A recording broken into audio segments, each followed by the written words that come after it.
this talk is all about just turning up. Before we go down this route, talking about it, I want to emphasise the importance of resting, because resting your body in between workouts, after training, over the weekend, getting enough rest and recovery in. Because when people say the only bad workout is the one you missed, that is the biggest load of bollocks. If you're feeling exhausted, if you're feeling fatigued, if you're feeling tired, don't feel bad for not turning up.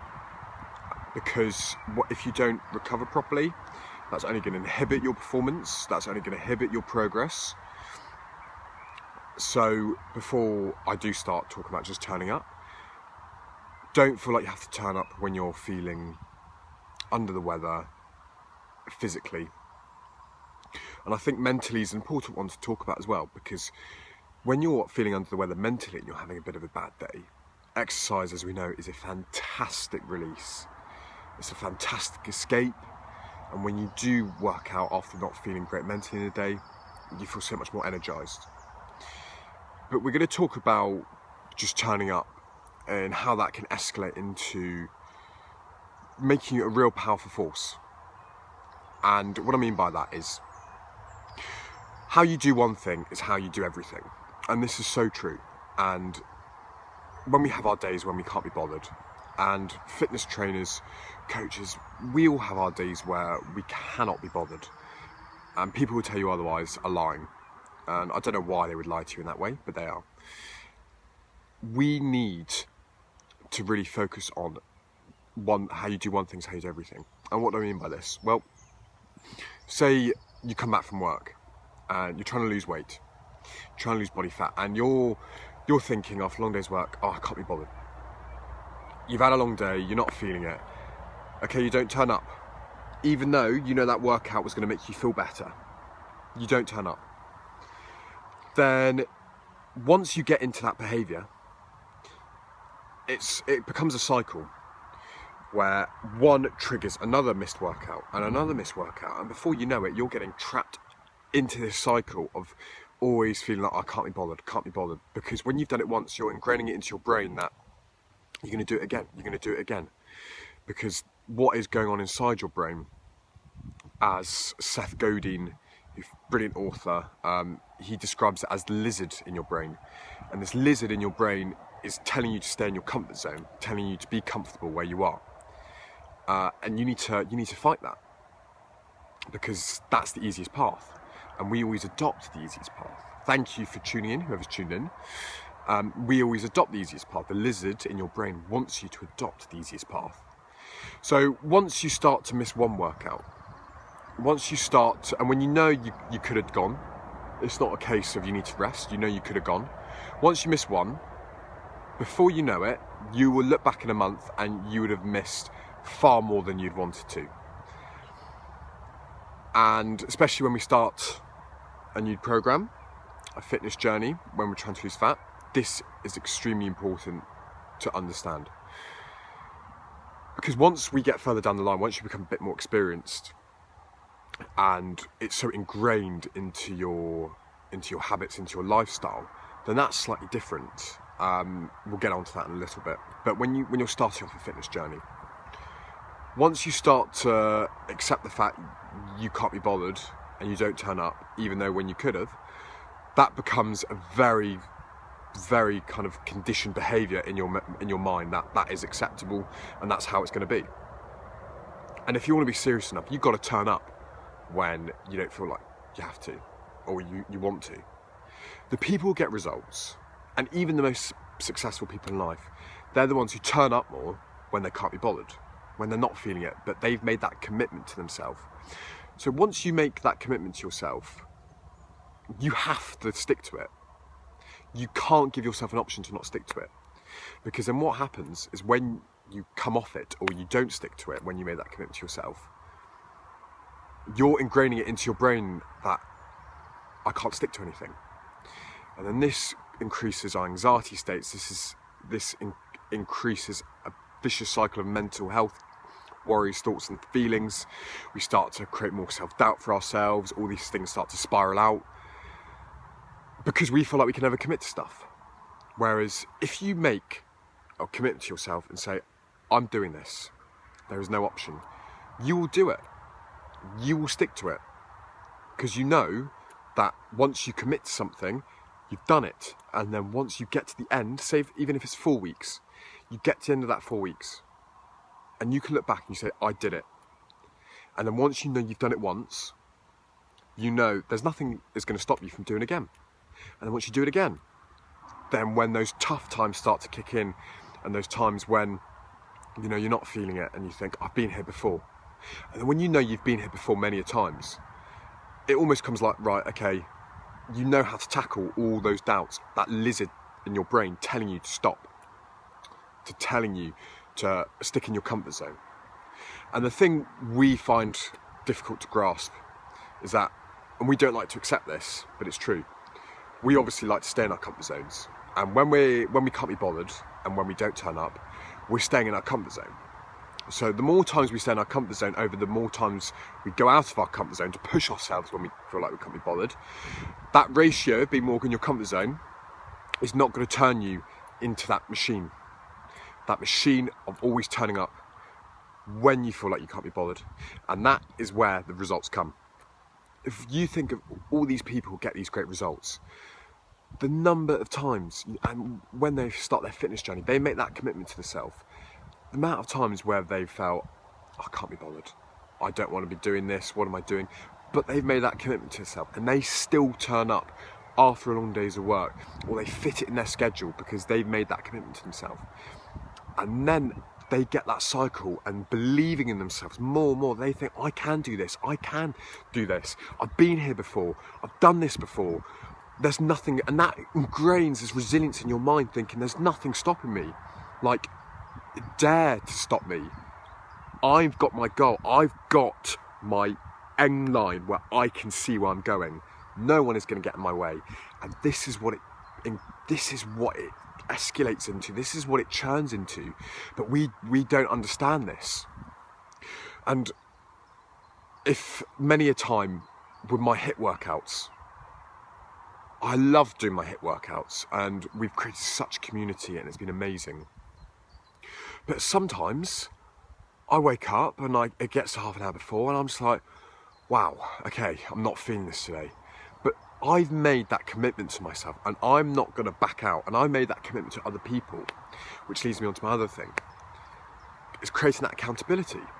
If you make that commitment to yourself and you're involving other people, they're holding you accountable. So if you hire a coach, a fitness trainer, they hold you accountable and they are behind you, pushing you forward, motivating you, but making sure you get the job done. You focus even when you cannot be bothered. It's the same with my hits. I would never back out. Sometimes I feel I can't do this today, and that little seed of self-doubt in my head, but I'm thinking, no, I'm not going to let those people down. Those people who put their time and effort and all their energy into it. And we always feel great after. We always feel great doing it together. But it's all about making that commitment to yourself. How to help with this? Write 1 to 3 things down. How exercise and training makes you feel. And then write 1 to 3 things when you don't train, you don't exercise when you know you could. How does that make you feel? Because we need to write it down to have that visual cue to help us see the difference between when we do exercise and train and when we don't. Because if we're seeing when we do exercise and train, even when we can't be bothered, we're seeing it up on our fridge, on our bedroom or whatever, I feel energized, I feel strong that I did it, I feel good that I turned up even when I didn't. And then we've got those 1 to 3 things where I feel lethargic, I feel like I don't like myself for not turning up. When you see those 2 comparisons of what exercise and turning up made you feel and not turning up, it becomes a no-brainer, because then you think, well, why would I want to feel rubbish about myself and not turning up? Why would I want to feel lethargic? Instead, when I could, even though I can't be bothered, when I feel energized, I feel proud of myself for turning up. So when you see that shift, you see it as a no-brainer. And that's something really important to understand. So to Emily Staff for watching, I was just summarising, turning up and doing, even when you can't be bothered, it accumulates into that resilient machine when you know you've been there so many times before, thinking, I'm really not feeling it today. And you can do it because you think, I've been here before. So once you know you've been there before many a times, and the more and more that builds up, it actually gets to a point where, okay, I'm not feeling this, but I'm doing it. And then it gets to a point where you get rid of that doubt. You get rid of that resistance inside your mind telling you to not do it. And all that resilience you've built up just tells you, just get on with it. And you do it. And you don't make a fuss, and you get on with it. And therefore, you're not only going to push forward towards your goals more, you're going to build this inner self-belief that you always can do it. So it's not just on what it has on our physical health, but also on our mental and emotional health, giving us that self-belief, building our belief systems that we always can, and not bringing up these belief systems of self-doubt, which is what many of us have. And it's not to be underestimated, the fact that when we don't turn up, even though when we could have, how that escalates into a cycle of self-doubt. How you do everything, how you do one thing is how you do everything. That is really, really important to note. So just to recap, when you can't be bothered, turn up, even if it's a 20-minute workout, short. Why? Because you got to see this as a longer term picture, not only going to benefit your physical health and pushing forward to losing body fat, or even muscle gain, whatever journey you're on, but also it builds that resilient cycle in your mind. You're building that belief system in your mind that you always can. You can always push forward. You've been here before, but your brain, self-doubt is just going to go away. You are not going to let it come in and eat you down. Because when you keep not turning up and letting that self-doubt stop you, you always start to think, I can't do this. And that negative self-talk creates a huge set of barriers in helping us push forward with our physical, mental and emotional health. And that is a fact. I say this because I've learned from experience of this. I've many a time not turned up myself, and I felt big differences in my mental health and my emotional health because of it. And I felt lethargic, I felt like I couldn't do it. It created self-doubt, all this negative self-talk came up, and then I just didn't see it was worth it. It was just not worth it. So I have been there many a time, even though ever since starting gymming I've always been kind of really into my fitness. There have been times when I've lost a bit of love for it, but that's because all of this self-talk started to pop up. And when you turn up and you do, it creates a powerful mindset in you of always pushing forward and always believing in yourself. So, ladies and gents, if you do have any questions, fire them away. But I hope you enjoyed that. I enjoyed talking about that because I'm very passionate about diving deeper into the power of exercise on our overall well-being. And in the fitness industry, for me, it's not talked about enough. And people have little self-belief in general. We need to talk about it more because exercise is obviously very important for our mental health, for our emotional health, but it's not spoken about on the level that I've spoken about today.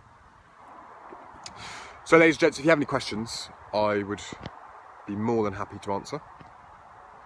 But if not, I hope that makes complete sense and you can become a really powerful force. I believe in you. I know you can. And always remember writing stuff down, because if you write it down, you bring that visual cue.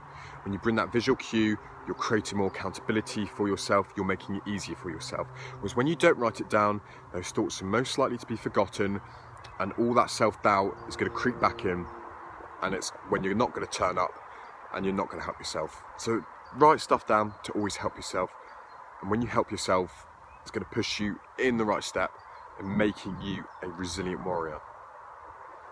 Okay, ladies and gents, no questions. So thank you very much. Thank you for watching. And until next time, have a lovely evening.